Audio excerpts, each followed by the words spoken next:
ऐतिहासिक मैदान रामलीला मैदान में आयोजित लोकतंत्र बचाओ रैली में उपस्थित हमारे इंडिया अलायंस के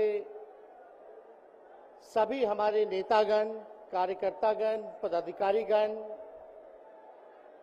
दिल्ली, पंजाब, बिहार से आए हुए सभी हमारे अभिभावक, बुजुर्ग, माताएं, बहनें और नौजवान युवा साथी, आप सबका इस रैली में हम स्वागत करते हैं। आप सब लोगों का अभिनंदन करते हैं। ये दिल्ली की भीड़ बता रही है कि मोदी जी जिस तरह से आंधी की तरह आए थे उसी तरह तूफान की तरह चले जाएंगे। पहला रैली हम लोगों ने पटना में किया, दूसरा बॉम्बे में किया और तीसरा आज जो है दिल्ली में हो रहा है। और मैं बता दूं, देश के कोने कोने में जहां भी हम लोग जा रहे हैं वहां जनता का साथ, आशीर्वाद मिल रहा है। आज हम सब लोग एकजुट हुए हैं देश के लोकतंत्र, देश के संविधान, देश के भाईचारा को बचाने के लिए। जिस हिसाब से देश में बांटने का काम किया जा रहा है, भाई को भाई से लड़ाया जा रहा है, नफरत की राजनीति की जा रही है, उसलिए हम सब नेता आपकी लड़ाई के लिए हम सब लोग आए हैं और आपकी लड़ाई लड़ रहे हैं। और हम लोग सब लोग चाहते हैं कि इस लड़ाई में आपका साथ मिले, आपका आशीर्वाद मिले और आपका प्यार मिले। जो लोग नारा लगाते हैं अब की बार 400 पार, उनका मुंह है, कुछ भी बोलेंगे, लेकिन एक बात तय है, जनता ही मालिक है, आप मालिक हैं और आपको तय करना है कि देश के शासन में कौन बैठने का काम करेगा। आज यहां दिल्ली की जनता से पूछना चाहते हैं, वो लोग नारा लगा रहे हैं, टारगेट फिक्स कर रहे हैं, अब की बार 400 पार। ऐसा लग रहा है कि पहले से ही ईवीएम सेटिंग हो चुका है। ये लोग फिर भी आप लोगों से पूछना चाहते हैं कि आप लोग, ये लोग जो नारा लगा रहे हैं, क्या वो सच होगा या वो सत्ता से बेदखल करिएगा? हाथ उठा के बताइए, इनको सत्ता से बाहर करना है कि नहीं करना? आज हम सब लोग देख रहे हैं कि देश में अघोषित इमरजेंसी लागू हो चुकी है। देश में सत्ता में जो लोग बैठे हैं तानाशाह रवैया अपनाने का काम कर रहे हैं, घमंडी हो गए हैं लोग। और आज हम लोग किसी को गाली देने नहीं आ रहे, लेकिन जो आंख से देख रहे हैं वो बताने आ रहे हैं, जो महसूस कर रहे हैं वो बताने आए हैं। सत्ता में लोग जो बैठे हैं, विपक्ष का धर्म बनता है, कर्तव्य बनता है कि उनसे हम लोग सवाल करें। आज मेरा मानना है कि देश में सबसे बड़ा अगर दुश्मन है तो बेरोजगारी है, महंगाई है, गरीबी है। आज यहाँ लोग हैं, नौजवान हैं, नौजवानों से पूछना चाहते, बताओ कितने नौजवान यहाँ जो हैं मोदी जी ने नौकरी दिया? हाथ उठा के बताइए। कोई नहीं मिलेगा। मोदी जी ने कोई नौकरी नहीं दी, सब कुछ जो है प्राइवेटाइज कर दिया। और हम लोगों ने बिहार में जब कांग्रेस लेफ्ट इंडिया अलायंस की सरकार थी, 17 महीने में 5 लाख नौकरी हम लोगों ने देने का काम किया। आज किसान तबाह है, युवा परेशान है, लेकिन किसानों से मोदी जी को मिलने का समय नहीं है। मोदी जी मिलते तो प्रियंका चोपड़ा से मिलेंगे, किसानों से नहीं मिलेंगे। अक्षय कुमार को इंटरव्यू देते थे पिछले चुनाव में, इस बार बिल गेट्स को बुला करके इंटरव्यू देने का काम कर रहे हैं।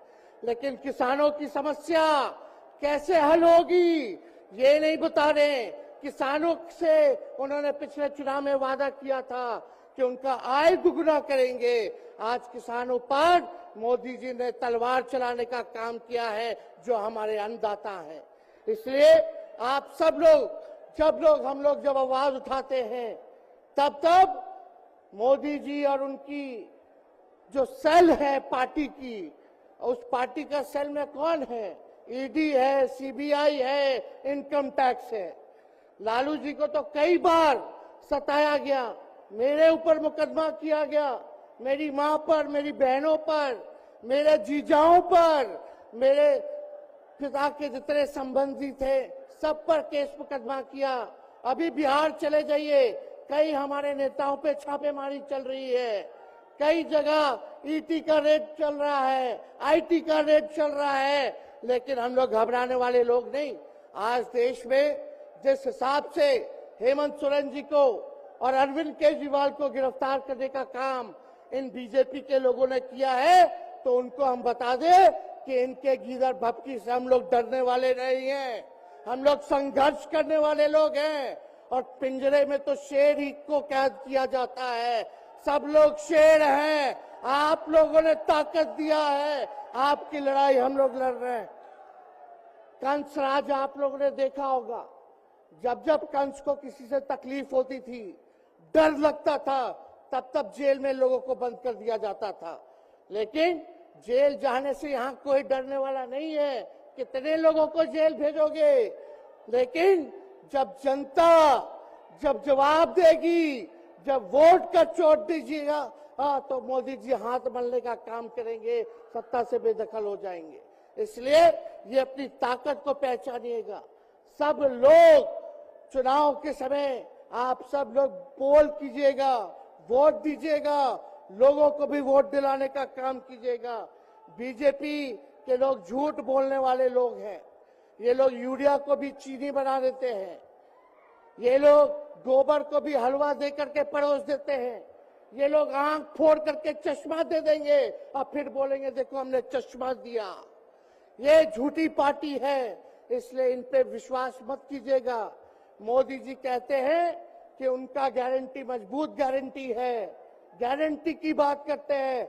हम बोलते हैं मोदी जी की गारंटी वैसे ही गारंटी है जैसे चाइनीज माल होता है, 2-4 बार इस्तेमाल करोगे और वो गारंटी जो है खत्म हो जाता है, टूट जाता है, खराब हो जाता है। तो जब तक चुनाव है तब तक ही मोदी जी की गारंटी है, बाकी कुछ नहीं। 2 करोड़ रोजगार का क्या हुआ, 15-15 लाख रुपए का क्या हुआ, ये जवाब नहीं देने वाले, लेकिन हमेशा जो है प्रोपेगेंडा चलाने का काम करते हैं और लोगों को भटकाने का काम करते हैं। इसलिए आप सब लोगों को सावधान रहना पड़ेगा। इनके झूठ पे आप लोग विश्वास मत कीजिएगा। और हम सब लोगों ने आज तस्वीर देखा, आज तस्वीर क्या देखा कि आज महामहिम राष्ट्रपति जी आडवाणी जी को भारत रत्न देकर के सम्मानित कर रही थी। मोदी जी आडवाणी जी के बगल में बैठे हुए हैं, राष्ट्रपति खड़ा होकर के सम्मानित कर रहे हैं, लेकिन मोदी जी खड़ा भी नहीं हुए राष्ट्रपति के सम्मान में, खड़ा भी नहीं हुए। इससे पहले भी हम लोगों ने तस्वीर देखी कि राष्ट्रपति पीछे पीछे चल रही है, मोदी जी आगे आगे चल रहे हैं। ये हम आप सब लोगों को बताना चाहते हैं कि इनका संविधान पे कोई विश्वास नहीं है। ये लोग नागपुरिया कानून को लागू करना चाहते हैं, आरएसएस के एजेंडे को लागू करना चाहते हैं। इसलिए ज्यादा कुछ ना कहते हुए एक आंकड़ा हम जरूर बताना चाहेंगे। देश में इंटरनेशनल लेबर ऑर्गेनाइजेशन ने सर्वे किया है, उसमें आंकड़े हैं कि आज देश में बेरोजगारों में से 83% युवा है। पढ़े लिखे युवाओं में बेरोजगारी लगभग 65% है। ग्रामीण क्षेत्रों में सिर्फ 17.5% युवाओं के पास ही काम है। यानी भारत की आत्मा गांव में 82% युवा आज बेरोजगार हैं और मोदी जी इसके बारे में कोई काम नहीं किया।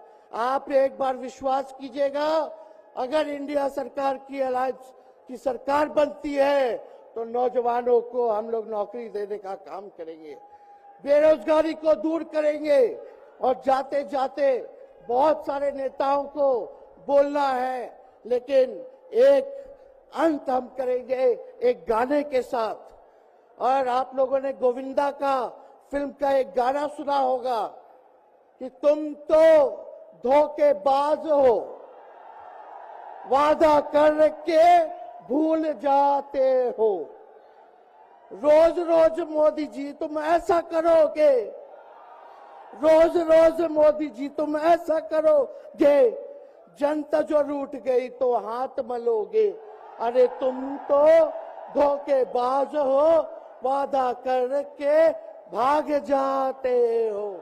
तो आप सब लोगों को बहुत बहुत धन्यवाद। आप सब लोगों का आशीर्वाद मिले और हम सभी लोगों जो है आज मिसेस केजरीवाल और हमारी बहन कल्पना जी के साथ हम लोग जो है मजबूती के साथ खड़े हैं और इस लड़ाई को लड़ेंगे और जीतेंगे। बहुत